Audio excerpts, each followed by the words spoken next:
3 different times, as long as it's educationally based. Oh my God. Michelle, are you going to do it? Yeah. Again, as long as it's education. I don't know if he thought like I was up here to talk about the rise and fall of Lindsay Lohan or something. I don't know. He was nervous, but I promised it does have to do with education, and I'm going to stick to, as much as I possibly can, stick to what I have to put on this Prezi. This is Prezi, by the way. It's my first time using Prezi, and I liked it because it kind of looked like and acted like my brain. I do think I probably have ADHD. And I mean, I haven't been like certified as it or anything, but I kind of think I do. And so when this moves around, it's like, oh, look at my brain's working like that, and that's so nice. So I'll take you over here first. Hopefully this works. Yeah, thanks, Mark. So hi, I'm Michelle. What am I looking at? I decided to do taking risks in education today, and I was thinking, you know, how am I going to start this off? So I was like, well, let's see what Oxford Dictionary says about risks. A situation involving exposure to danger. That's scary. I didn't like that definition very much, so then I decided to see what Merriam-Webster said about it, and that, you know, it wasn't much better, the possibility that something bad or unpleasant, such as injury or loss, will happen. So those are not good things, and risk happens. I mean, you have to take a look at this. The sense that we get is risk equals negative results, right? Take a look at this. These people definitely take risks. I have a very big admiration for gymnasts. I did it for 2 years when I was 4 and 5, and I think my mother right off the bat thought, oh, God, this is not the route we want to go with this one. So just take a look at these risks. Oh, my God. Literally risking life and limb.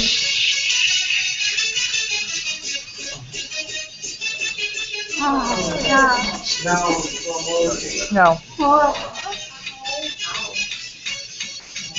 This is so crazy.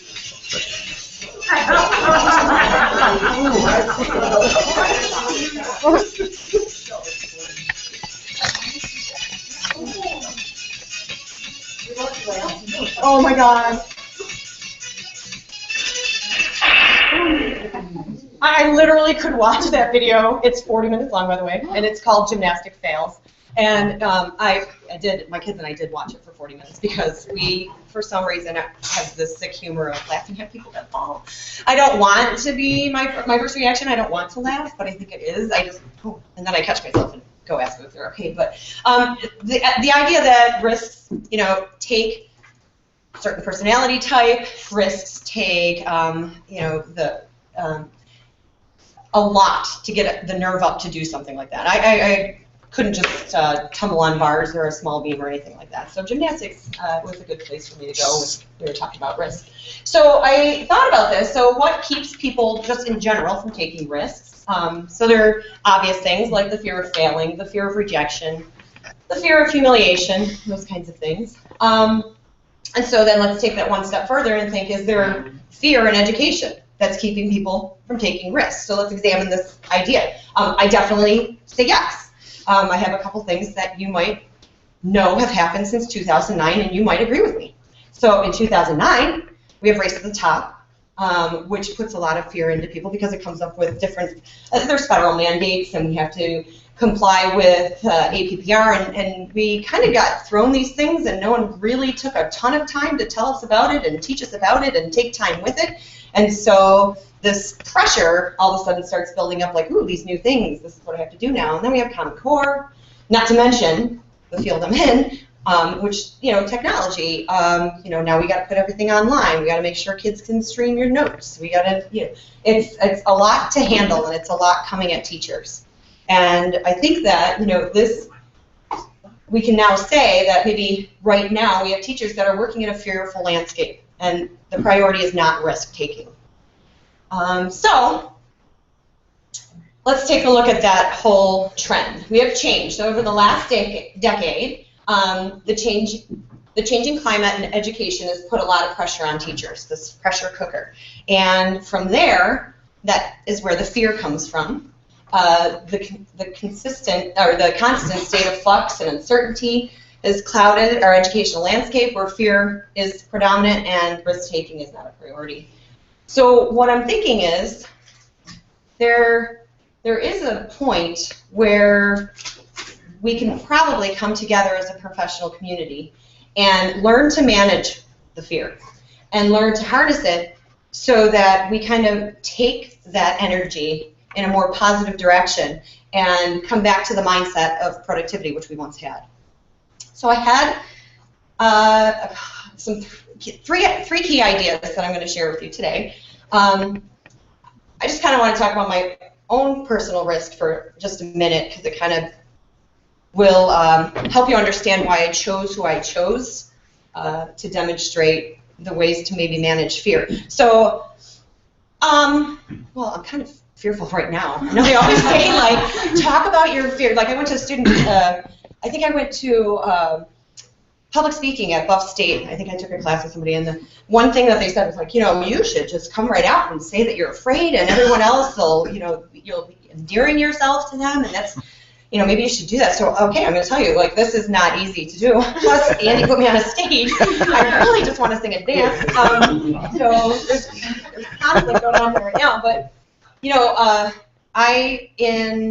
I graduated from college, I graduated with this teaching degree and the idea that I was going to change the world and make the world a better place. And I kind of still think that.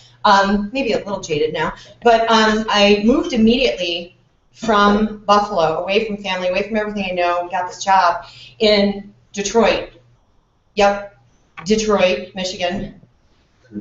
I am trembling even thinking about that experience, to tell you the truth. I don't know what I was 21, and I don't know what I was thinking. And it was terrifying. I didn't know that until I got there. And I took a huge risk in going into education, number one, at 21 years old, because really, if you're in high school, you're very close to the age of those kids. And,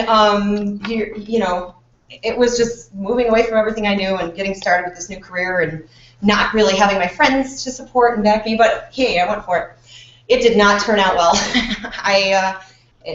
I'll just leave it at that. It just didn't go well, and I was actually out of that school district by Christmas time and pushed away from the city and went to Warren, Michigan, where I taught a little bit. But that first experience where I just took that huge risk, it was an epic fail for me. And it's so much so that I actually had to take another risk at this point because I know I spent 4 years and I spent my parents' money, and man, I should be a teacher, but I couldn't do it. That first experience just didn't go well. And I had a friend who was working with a company called Allegis Group. And Allegis Group is like a recruiting firm.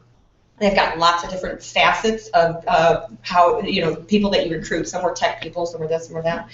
And so I got into this company called Maxim Group within Allegis Group, and I started working for them. And they took me on this journey that I never would have gone on had I not, take the risk to break away from teaching just for a little while. And I never really knew if it was just going to be for a little while or if it was going to be forever. I did not know that. I just kind of I know it's not for me right now. So I got out, took that risk, and moved on to this business world where I was really successful really quickly. And it was wonderful. And one of the things that I attribute that to is because they took the time as a company to develop me as a leader. Now, was I going to be a leader? I guess they didn't know, but everyone had the same training as a recruiter, and then you moved up to sales, and everyone got the same training. And some of the people that they exposed me to, which I'll be talking about here in my presentation, through books and different things like that, if I had not taken that leap to trust and risk and move forward, I would never be where I'm at today, where I'm trying to be a teacher leader and trying to do things like that. So the first idea of the first idea is that we're in this fearful landscape. We've got all these pressures from state or wherever you have that pressure coming from, technology. And the first thing and the first idea is to manage the fear. Now, in doing that, nope. I think my path is wrong. So let me think what I should do right now. No, I'm good. I forgot. I changed it. All right. So the first thing, I'm going to give you all 3 steps first. Of course I am. That's what I meant to do. So the 3 steps. First step, manage fear. Second step, get out of the comfort zone. Third step, thank, praise, and reward. So those, I'll come back to all those one at a time. But those are the 3 steps to kind of managing, harnessing this fear, and then moving us to a productive mindset. Okay, so let's go back to manage fear. Leaders in education and the educational community need to manage and harness our fear and need to move us back to that productive mindset. Now, I'm taking us out of the educational world and taking you to this man. Anybody know him? Right? Do you know when he was really, really popular was right after the Depression? Well, kind of during I think it was like 29 to 39 is where he kind of produced all these books. So there was all this fear in the Depression age, and he was coming out with this whole idea of harnessing this fear and really getting employees to produce under a lot of stress. And if you've never read the book, How to Win Friends and Influence People, oh my God, it's such a good book.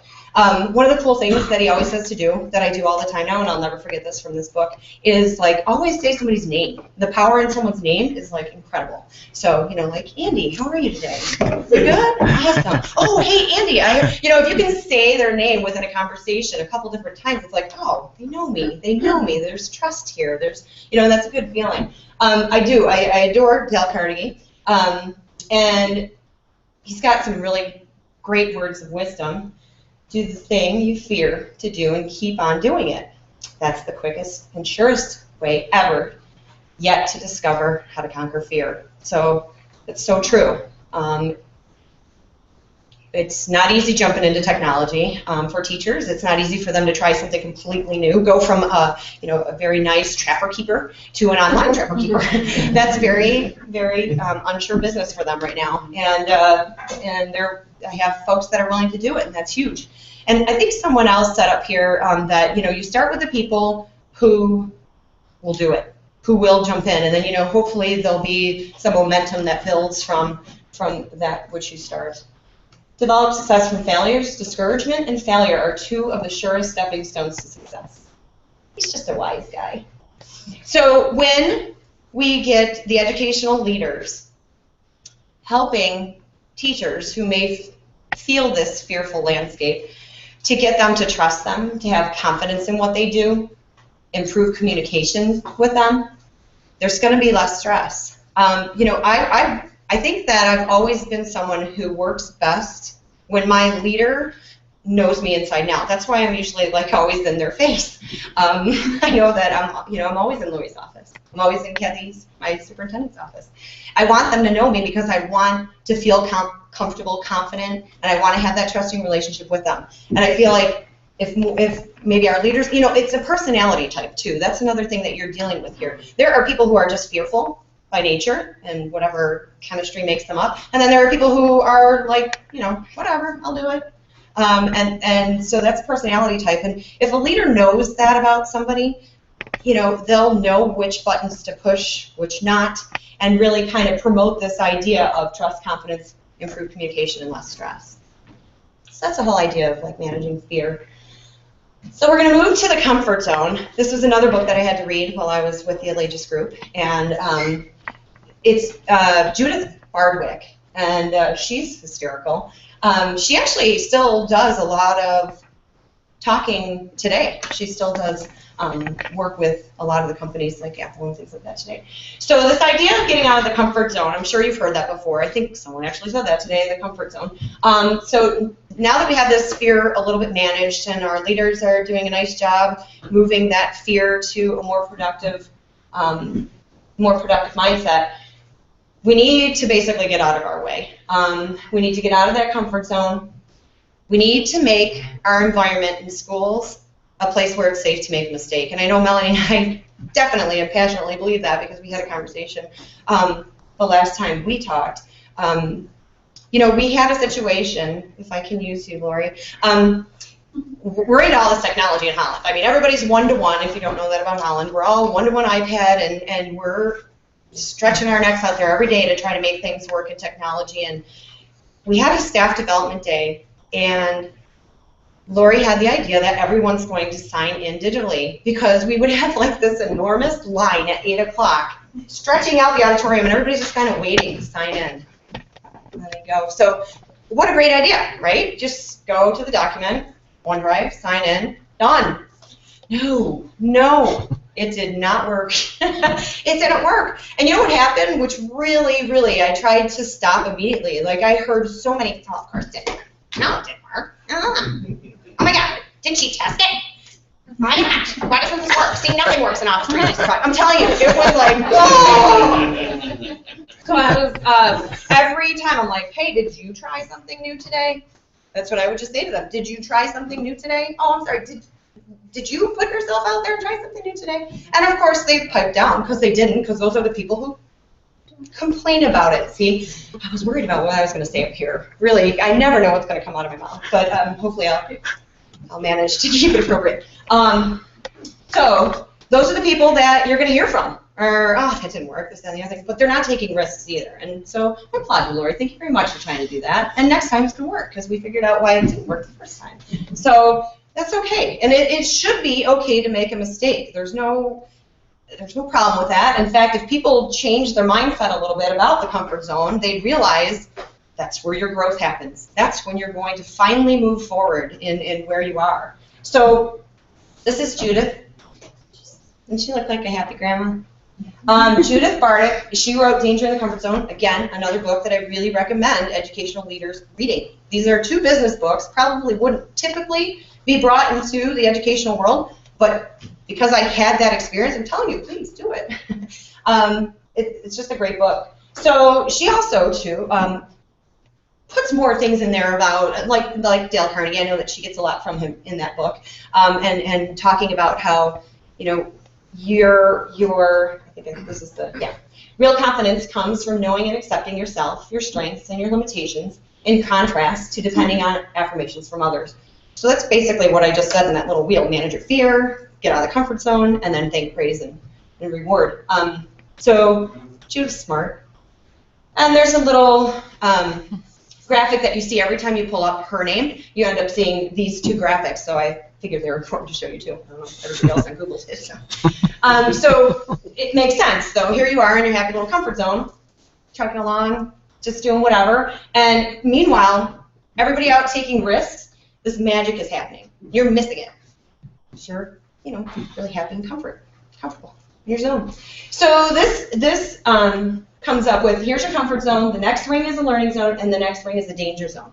And what they say in her book about this is, it's people like to live in their comfort zone. That's okay. You don't want to stay there. It can be where you are maybe Monday and Tuesday, but maybe Wednesday, Thursday, and Friday, you try to stretch into that learning zone and flux back and forth between danger and learning, that risk-taking and learning, and that's where the growth occurs.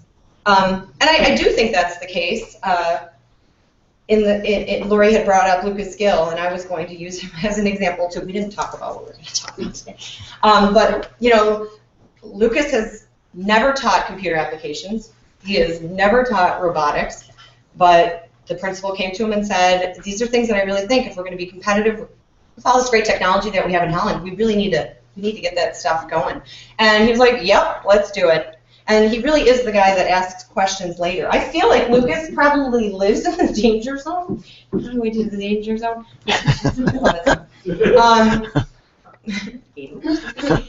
So, he kind of lives there, but he's somebody to me who is always growing. So it's somebody that I like to look to say, like, hey, what cool things is he doing? What can I get involved with? And hence how I ended up in the innovation games.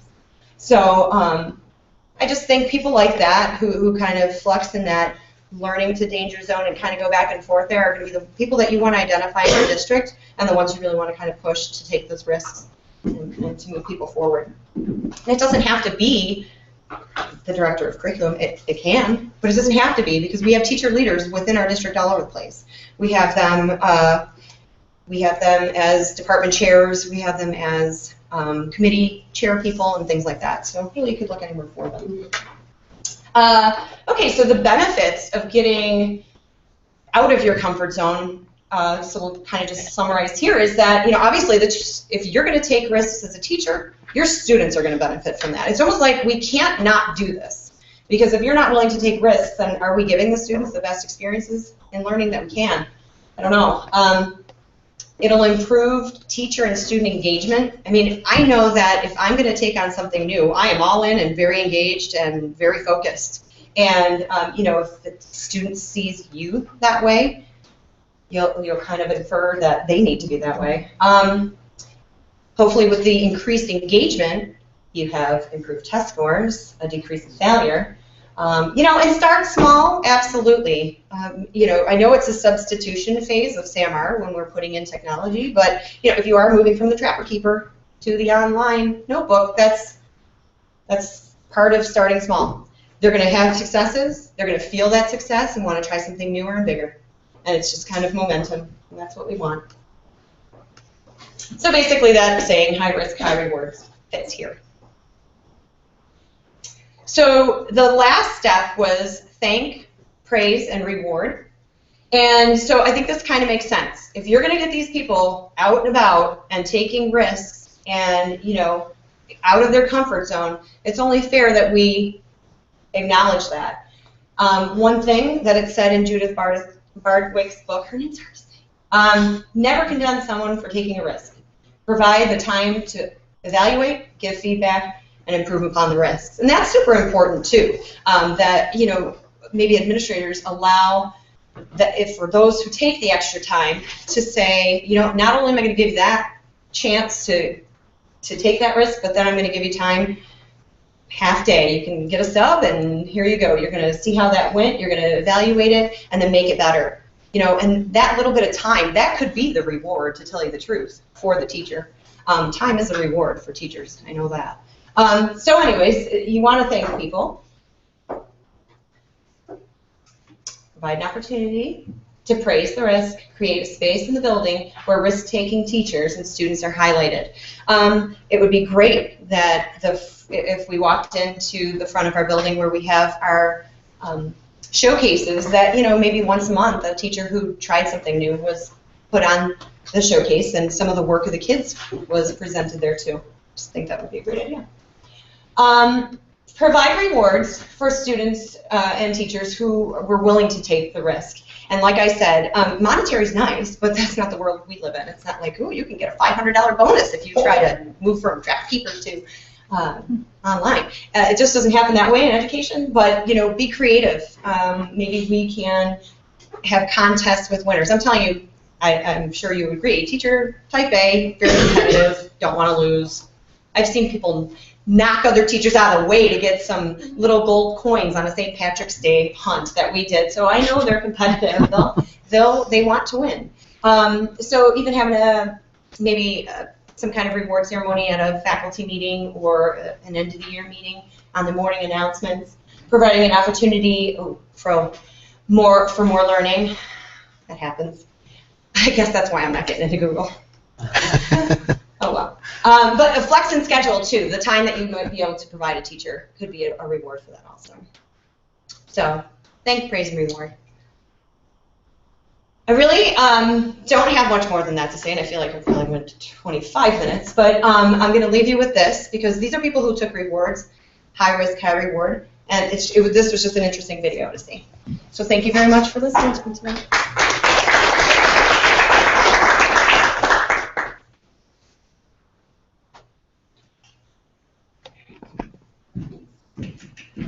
Dismissed from drama school with a note that read, wasting her time, but she's too shy to put her best foot forward.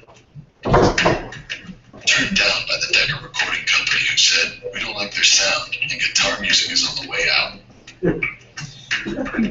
A failed soldier, farmer, and real estate agent. At 38 years old, he went to work for his father as a handyman.